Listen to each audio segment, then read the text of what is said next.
السلام علیکم فرینڈز، آج میں آپ کو تڑپ ڈرامے کی ایپیسوڈ نمبر 9 کے بارے میں بتانے آ رہی ہوں. ٹھیک ہے، اس کے بارے میں آپ کو ریویوز دے رہی ہوں، جو کہ ایک بہت ہی اسٹرکٹ تھانے دار جو ہے اس کو دکھایا گیا ہوا ہے اس ڈرامہ میں، اور جس کی 2 بہنیں ہیں اور وہ ان پہ بہت زیادہ سختی کرتا ہے اور ان پہ بہت زیادہ پابندیاں لگاتا ہے. اس کے بارے میں یہ ڈرامہ سیریل ہے. فرینڈز، جیسے کہ آپ نے دیکھا ایپیسوڈ نمبر 8 میں جو دادی ہوتی ہے ان بچیوں کی، زنیرہ کو کہہ رہی ہوتی ہے کہ میں نے تمہارے رشتے کے لیے بات کی ہوئی ہے اور رشتے والے آئیں گے اور تمہیں دیکھنے آئیں گے تو تم ذرا تیار ہو جانا. تو لیکن وہ کہتی ہے کہ میں جب تک فہد کا کچھ نہیں ہو جاتا میں اس وقت تک شادی نہیں کر سکتی، وہ میرے بغیر سوتا بھی نہیں ہے، آپ پہلے عادل بھائی کی شادی کریں اس کے بعد میں شادی کروں گی. تو اس کے بعد پھر دادی تھوڑا غور و فکر کرتی ہے اور سوچنا شروع کر دیتی ہے. ٹھیک ہے، اور وہ سوچتی ہے کہ ہاں واقعی ایسا تو ہے، فہد کو تو ایک ماں کی سخت ضرورت ہے، اس لیے میں اس بارے میں بھی سوچتی ہوں. اور ادھر فہد جس اسکول میں اس کا ایڈمیشن کروایا ہوتا ہے وہاں اس کی پرنسپل جو ہے وہ بیٹھی ہوتی ہے اور اس کے باپ کا انتظار کر رہی ہوتی ہے جس کے ساتھ فہد کو بھیجنا ہوتا ہے. اور وہاں پہ ایک لڑکی جو ہوتی ہے وہ ایک نیو انٹری ہوتی ہے جو کہ انہوں نے فہد کی ماں بنانے کے لیے اس کے ساتھ اس کے باپ کے ساتھ اس کی شادی کروانے کے لیے اس کو انٹری دی ہوئی ہے. اور وہ یہاں پہ آتی ہے اور پوچھتی ہے کہ یہ بچہ کس کا ہے، تو وہ اس کی پرنسپل بتاتی ہے کہ اس کے فادر نے آنا ہے تو تب ہم اس کو جانے دے سکتے ہیں، ادروائز اس کو کسی اور کے ساتھ بھیجنے کی اجازت نہیں ہے. تو وہ کہتی ہے ٹھیک ہے میں چلتی ہوں، دیر بہت ہوگی. اتنے میں اس کے فہد کے بابا کی کال آتی ہے اور وہ اسے بھی ساتھ لے جاتی ہے اور گیٹ کے پاس جا کے فہد گر جاتا ہے اور وہ اسے اٹھا رہی ہوتی ہے تو اس کی نظر پڑتی ہے کہ یہ وہی آدمی ہے جس نے ہماری رات کو ہیلپ کی تھی، گاڑی ٹھیک کروا کے دی تھی ہمیں. تو وہ اس کے ساتھ وہ اسے کہتا ہے کہ اس سے بس اسٹیشن کا پوچھتی ہے تو وہ کہتا ہے کہ چلیں آپ کو میں ہی ڈراپ کر دیتا ہوں، میں اسی سائڈ سے جا رہا ہوں اور لڑکیوں کو اس طرح تنہا اکیلے گھر سے نہیں نکلنا چاہیے. اور وہ کہتی ہے کہ اگر مجبوری ہو اور گھر میں کوئی بھائی بھی نہ ہو اور بوڑھا باپ ہو اور بہت زیادہ ذمہ داریاں ہوں تو لڑکی کو اکیلے گھر سے باہر نکلنا ہی پڑتا ہے. تو اس پر وہ کہتا ہے کہ مجھے معاشرے کی اس سوچ پہ بہت زیادہ افسوس ہوتا ہے جہاں پہ اسلام کے اصولوں کے مطابق کوئی بھی نہیں چلتا اور ان کے اوپر کوئی بھی عمل نہیں کرتا. اور دوسری طرف جب وہ اسے ڈراپ کرتا ہے تو فہد کی ماں یعنی کہ فہد کے بابا کی جو پہلی بیوی ہوتی ہے وہ ادھر کھڑی ہوتی ہے، وہاں اسے ڈراپ کرتے ہوئے دیکھ لیتی ہے اس لڑکی کو اور وہ وہیں پہ کھڑی ہوتی ہے، فہد کو آوازیں دیتی ہے فہد فہد، لیکن وہ جا چکا ہوتا ہے. اور اس کے بعد یہ لڑکی آٹو رکشہ پہ بیٹھ کے تو وہ چلی جاتی ہے لیکن اس کو حیرانگی سے دیکھ رہی ہوتی ہے کہ یہ عورت کون ہے. اس کے بعد آپ نے دیکھا کہ جب وہ چلی جاتی ہے وہاں سے تو اس کی ماں جو ہے فہد کی وہ بہت زیادہ حیرانگی سے وہاں پہ کھڑی دیکھتی رہ جاتی ہے. وہ سوچ رہی ہوتی ہے کہ یہ لڑکی آخر کون ہے جس کو اس کے سابقہ شوہر نے ڈراپ کیا. اس کے بعد وہ کھڑی ابھی تک سوچ رہی ہوتی ہے، غور و فکر ہی کر رہی ہوتی ہے. پھر اس کے بعد آپ نے دیکھا کہ لیکن اس کی سمجھ میں کچھ نہیں آ رہا ہوتا کہ یہ سب کیا ہے اور کیا ہو رہا ہے. اور اتنے میں آپ نے دیکھا کہ اس کے بعد جو ہے ہانیہ، زنیرہ کی چھوٹی بہن، وہ جو ہے وہ تیار شیار ہو کے جا رہی ہوتی ہے شادی پہ، اور جب کہ زنیرہ نہیں جا رہی ہوتی تو دادی اس کو کہتی ہے کہ جب زنیرہ نہیں جا رہی تو تم کیوں جا رہی ہو. تو وہ اس کے اوپر بہت زیادہ غصے کا اظہار کرتی ہے اور کہتی ہے کہ کیوں میں اکیلی کہیں نہیں جا سکتی، کیا اگر زنیرہ نہیں جائے گی تو میں کیوں نہیں جا سکتی. تو پھر دادی اس کو کہتی ہے فہد کو یا اس کو لے کے جاؤ ساتھ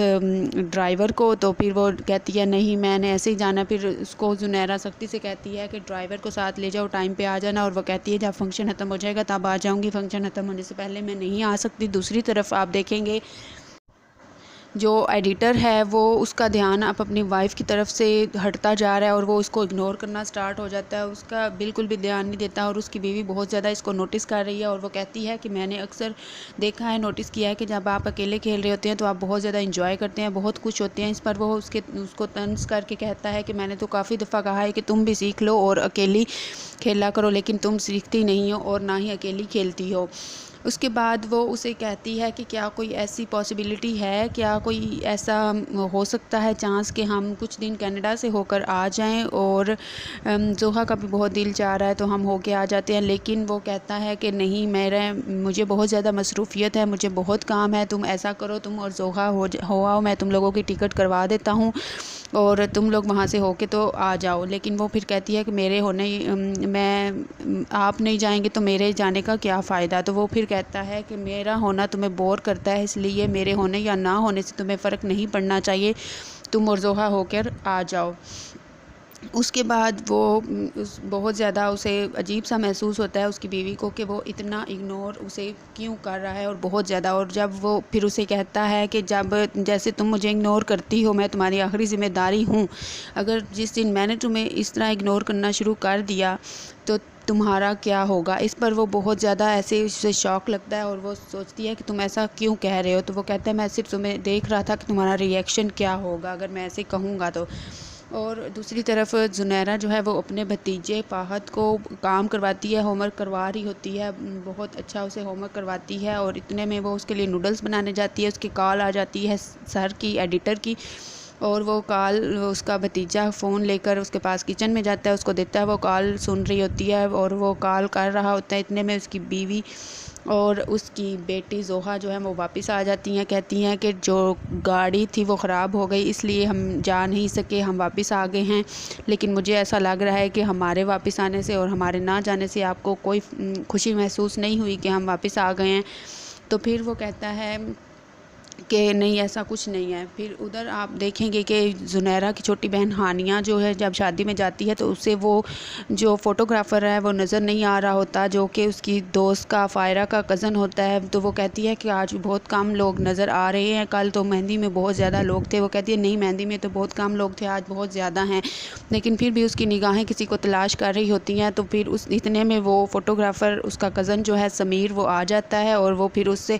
اس کی جو کزن ہے فائرہ، وہ اسے کہتی ہے کہ اچھا تو آپ اسے تلاش کر رہی تھی؟ وہ کہتی ہے نہیں، میں اسے نہیں تلاش کر رہی تھی۔ پھر وہ چلی جاتی ہے، وہ کہتی ہے آپ باتیں کریں تو میں ابھی آتی ہوں۔ تو پھر وہ دونوں باتیں کر رہے ہوتے ہیں، اور وہ اتنا حیرانگی سے اور خوشی سے پوچھتا ہے کہ کیا آپ واقعی مجھے ڈھونڈ رہی تھی؟ تو کہتی ہے نہیں، میں نہیں ڈھونڈ رہی تھی، لیکن اس کے چہرے سے صاف پتہ چل رہا ہوتا ہے کہ وہ واقعی اسے تلاش کر رہی تھی۔ پھر وہ باتیں کر رہے ہوتے ہیں آپس میں، اور پھر وہ دونوں ایک دوسرے کو اچھے لگنا سٹارٹ ہو جاتے ہیں، ایک دوسرے کو پسند کر لیتے ہیں، اور وہ دونوں ایک دوسرے کو پسند آ جاتے ہیں، اور وہ باتوں میں مصروف ہوتے ہیں۔ اسی طرح سے وقت کا اندازہ ہی نہیں ہوتا اسے، ہانیہ کو، اور وقت گزر جاتا ہے، اور وہ بہت خوشی جب وہاں سے رخصت ہوتی ہے واپس، اس کا وہاں سے واپس آنے کو نہیں دل ہوتا، اور وہ بہت زیادہ خوش ہوتی ہے۔ خوشی میں وہ جب گھر واپس آتی ہے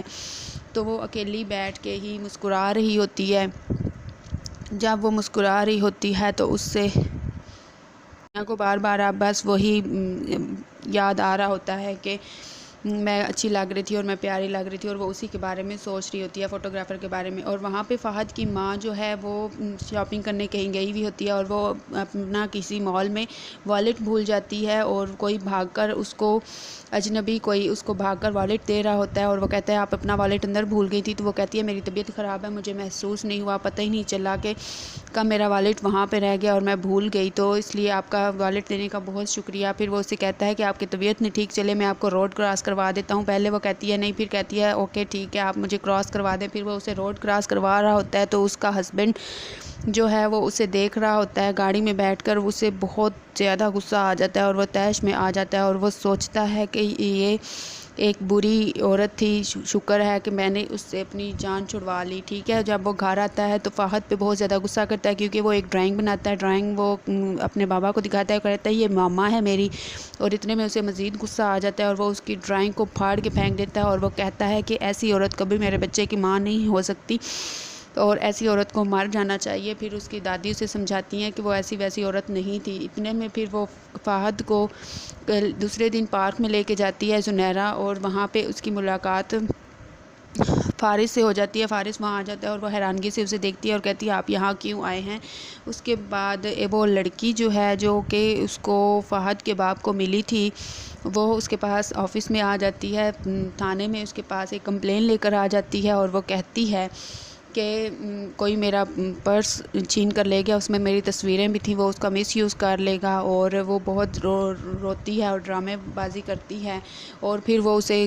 کہتا ہے کہ میں اسی سائڈ پہ جا رہا ہوں، میں آپ کو گھر ڈراپ کر دیتا ہوں۔ پھر وہ اس کو گھر ڈراپ کرنے جاتا ہے تو وہ اسے چائے پلاتی ہے، اور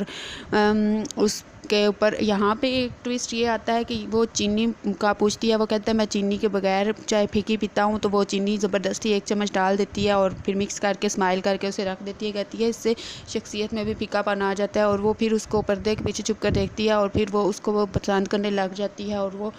بھی اس کو پسند کرنے لگ جاتا ہے، اس کے بارے میں سوچنے لگ جاتا ہے، ٹھیک ہے۔ اور وہ جب جم میں گیا ہوتا ہے اس وقت بھی اسے اسی کے خیالات آ رہے ہوتے ہیں اور وہ اسی کے بارے میں سوچ رہا ہوتا ہے، اور جب وہ اس کے بارے میں سوچ رہا ہوتا ہے تو بار بار وہ یہی سوچ رہا ہوتا ہے کہ یہ لڑکی بہت معصوم ہے اور اس کے ساتھ اگر میں شادی کر لوں تو وہ بہت اچھا رہے گا۔ پھر وہ ناشتے کی ٹیبل پہ سب گھر والوں کو بتاتا ہے، کہتا ہے کہ وہ بہت شریف لوگ ہیں اور میں نے شادی کا فیصلہ کر لیا، میں اس لڑکی سے شادی کروں گا، وہ بہت اچھی اور سادہ لڑکی ہے اور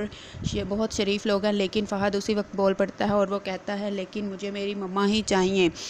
میں کسی اور کو اپنی مما نہیں بناؤں گا۔ تو اس کے اوپر اس کے باپ کو بہت زیادہ غصہ آ جاتا ہے اور وہ ایک دم غصے سے اس کی طرف دیکھتا ہے اور سب اس کی طرف دیکھتے رہ جاتے ہیں، اور وہ کچھ سوچ رہا ہوتا ہے جیسے ابھی بھی وہ کوئی سازش پلان کر رہا ہو، کچھ سوچ رہا ہو، ٹھیک ہے۔ پھر نیکسٹ ایپیسوڈ میں اس کے بعد آپ دیکھیں گے وہ اپنے ارادوں پہ ڈٹا رہتا ہے، ٹھیک ہے۔ پھر عادل اپنی ضد پہ ڈٹا رہتا ہے اور اسی لڑکی سے شادی کرتا ہے۔ نیکسٹ ایپیسوڈ میں آپ دیکھیں گے کہ اسی کے ساتھ اس کی شادی ہو جاتی ہے اور ندا اس کی بیوی بن کے آ جاتی ہے اور فہد کی ماں، اور پھر اس کو جب اس کی بہن زنیرہ، عادل کی بہن زنیرہ جب اسے کہتی ہے کہ نئی نویلی دلہن کچن میں کیوں آ رہی ہے، اور تو اس وقت اسے بہت زیادہ غصہ آتا ہے اور وہ کہتی ہے کہ جس دلہن کو پہلی ہی رات میں 4 سال کا بچہ تھما دیا جائے وہ کہاں سے نئی نویلی دلہن ہوگی، کہ تم لوگوں کو 2 پھوپھیوں کے ہوتے ہوئے ایک بچہ نہیں سنبھال سکتی تھی تم لوگ۔ وہ اتنا غصہ اسے دکھاتی ہے اور بہت زیادہ غصے سے ریئیکٹ کرتی ہے اور اس کے اوپر بہت زیادہ بدتمیزی سے اس کے ساتھ، اور ادھر فارس ملک سے باہر جا کر اپنا سٹیٹس جو ہے وہ عادل کے برابر کرنے کے لیے وہاں باہر جا کے محنت کر کے کما کے امیر بننے کا سوچتا ہے، اور وہ چلا جاتا ہے۔ اور پھر زنیرہ اس پہ بہت زیادہ پریشان ہو جاتی ہے اور وہ کہتی ہے کہ میں اتنے مشکل حالات میں اکیلی تنہا کیسے مقابلہ کروں گی، میری شادی کہیں اور کر دی جائے گی، آپ پلیز مت جاؤ۔ تو وہ کہتا ہے میں ہمیشہ کے لیے نہیں جا رہا، میں صرف تمہارے برابر کا سٹیٹس کرنے کے لیے، کمانے کے لیے، محنت سے اپنا رتبہ تمہارے بھائی کے رتبے کے برابر کرنے کے لیے جا رہا ہوں، اور میں واپس ضرور آؤں گا اور میں شادی تمہیں سے کروں گا۔ اور اس پر زنیرہ بہت اداس ہو جاتی ہے اور وہ خود کو اکیلا محسوس کرنے لگ جاتی ہے اور اسے بہت زیادہ ضرورت محسوس ہوتی ہے کسی اچھے